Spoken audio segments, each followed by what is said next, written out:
Perkenalkan, nama saya Siti Aisyah dari PIO 6C Fakultas Tarbiyah dan Keguruan Universitas Islam Negeri Sultan Toha Saifuddin Jambi. Di sini saya akan menjelaskan judul makalah saya, yaitu gangguan belajar pada anak. Masalah gangguan pada anak sering sekali ditemukan. Anak yang memiliki gangguan dalam belajarnya biasanya akan memiliki hambatan-hambatan dalam kegiatan belajarnya, seperti pemusatan konsentrasi, gangguan belajar, gangguan membaca, gangguan menulis, dan gangguan berhitung. Dampaknya tidak hanya pada perkembangan anak saja, tetapi juga berdampak pada interaksi anak dengan sekitarnya. Ada 4 macam gangguan belajar. Yang pertama, disleksia. Disleksia merupakan gangguan umum yang menandakan bahwa seorang anak mengalami gangguan belajar. Anak-anak seperti ini biasanya mengalami gangguan belajar dengan keterampilan fonologis, yaitu anak melibatkan kemampuannya untuk memahami bagaimana bunyi dan huruf dipadukan untuk membentuk kata-kata. Disleksia ditujukan kepada individu-individu yang mengalami kelemahan yang serius dalam keterampilan membaca dan mengeja tulisan. Yang kedua adalah disgrafia. Disgrafia merupakan kesulitan belajar yang ditandai dengan adanya kesulitan dalam mengungkapkan pikiran dalam komposisi tulisan. Pada umumnya, disgrafia digunakan untuk mendeskripsikan tulisan tangan yang sangat buruk. Anak-anak yang memiliki disgrafia mungkin cara penulisannya sangat lambat, hasil tulisannya bisa saja tidak dapat dibaca, dan mungkin mereka banyak melakukan kesalahan dalam ejaan karena mereka tidak dapat memadukan bunyi dan huruf menjadi satu. Ketiga adalah diskalkulia. Diskalkulia dikenal sebagai perkembangan aritmatika. Diskalkulia merupakan kesulitan belajar anak dalam matematika. Yang terakhir adalah Down syndrome. Down syndrome merupakan kelainan genetik yang menyebabkan penderitanya mengalami tingkat kecerdasan yang sangat rendah dan memiliki kelainan fisik.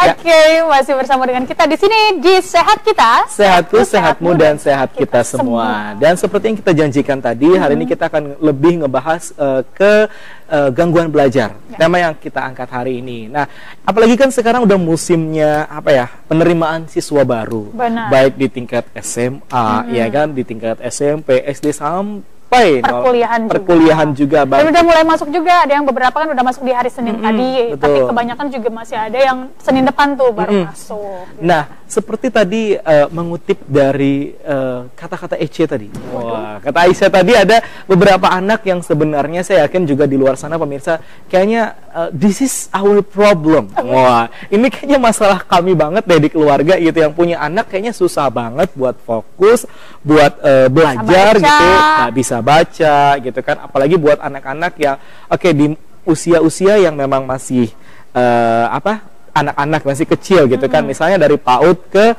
SD gitu. Baik, ciri-ciri orang yang atau anak yang mengalami gangguan belajar tadi, selain dia susah untuk bisa menyebutkan kembali seperti itu, ada nggak lagi ciri-ciri yang bisa dideteksi? Apalagi tadi di usia-usia mereka dari TK mau ke SD itu sudah bisa dikenali. Jangan-jangan nanti kan orang tuanya nggak sadar gitu, banyak mungkin anaknya ini punya gangguan belajar. Gitu.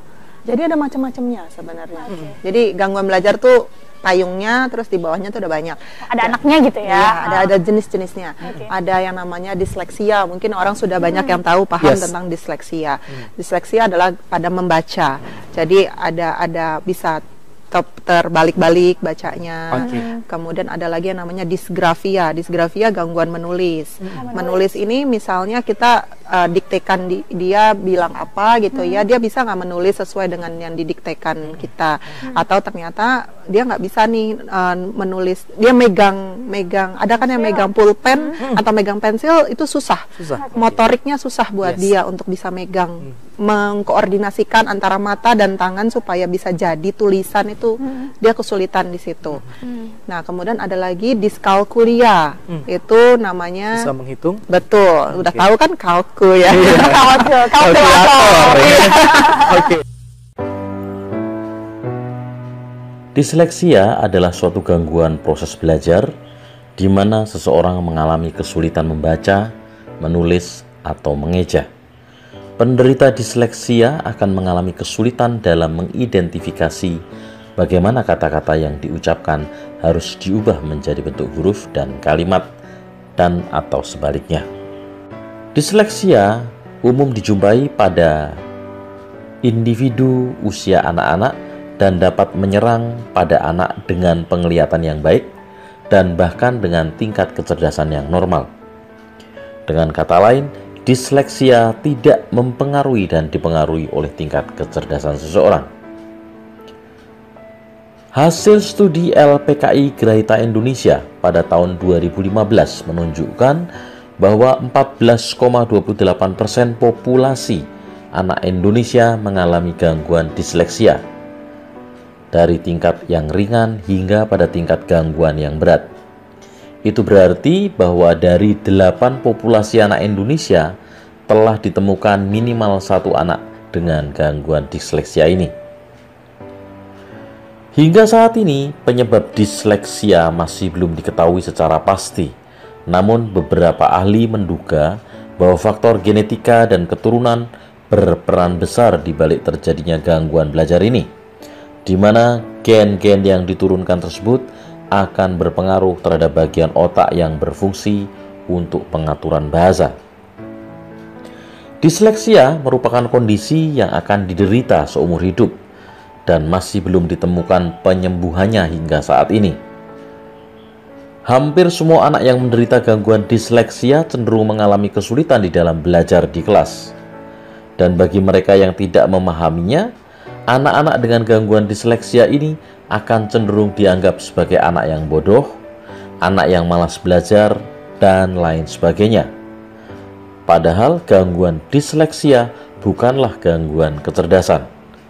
Mereka bahkan memiliki tingkat kecerdasan yang normal. Ini VANV. Sekarang Joanne lihat semuanya di sini. Apa yang terjadi kalau Joanne lihat kata-kata di samping VANV? Budem. Oke. Gangguan disleksia juga bukan persoalan motivasi belajar, namun lebih merupakan persoalan struktur otak sehingga mempengaruhi cara mereka di dalam membaca dan menulis. Namun, sebagian besar dari anak-anak dengan gangguan disleksia, mereka mampu belajar dan lulus dengan baik di sekolah dengan bantuan program belajar secara khusus. Yang dulunya belum bisa baca sudah lebih maju gitu, kelancaran bacanya. Sementara dia bacanya sangat terbata-bata, lambat, dan seringnya tidak mau membaca. Kalau baca pasti dibilangnya pusing, capek. Selain itu, dukungan moral dan emosional juga memainkan peran penting dalam menentukan keberhasilan belajar anak-anak dengan disleksia ini. Dokter matanya bilang nggak ada masalah mata yang signifikan untuk mengganggu kemampuan membaca dia. Setelah dilakukan tes, Joy memang mengidap Irlen syndrome atau disleksia visual. Di Disleksia Indonesia kami memakai metodenya Irlen ya. Jadi itu yang disebutkan dengan filter Irlen yang bisa menghalau atau menghilangkan frekuensi cahaya, di mana frekuensi cahaya ini membuat distorsi-distorsi yang anak ini lihat. They write very uneven and some have problem with spelling, some have problem with numbers. Dyslexia is actually a neurological disorder. It is got to do with the brain. It's a certain part of the brain that actually causes this issue, this problem in the child. Bagi anak-anak penderita disleksia, jenis intervensi yang paling efektif dalam meningkatkan kemampuan baca dan tulis adalah intervensi yang berfokus pada kemampuan fonologi. Intervensi ini biasanya disebut dengan istilah fonik. Bayang Reka TV melaporkan untuk Anda. Baiklah teman-teman, itulah tadi hasil dari kelompok 11. Jika ada kesalahan dan kehilafan mohon dimaafkan. Wabillahi taufiq wal hidayah. Wassalamualaikum warahmatullahi wabarakatuh.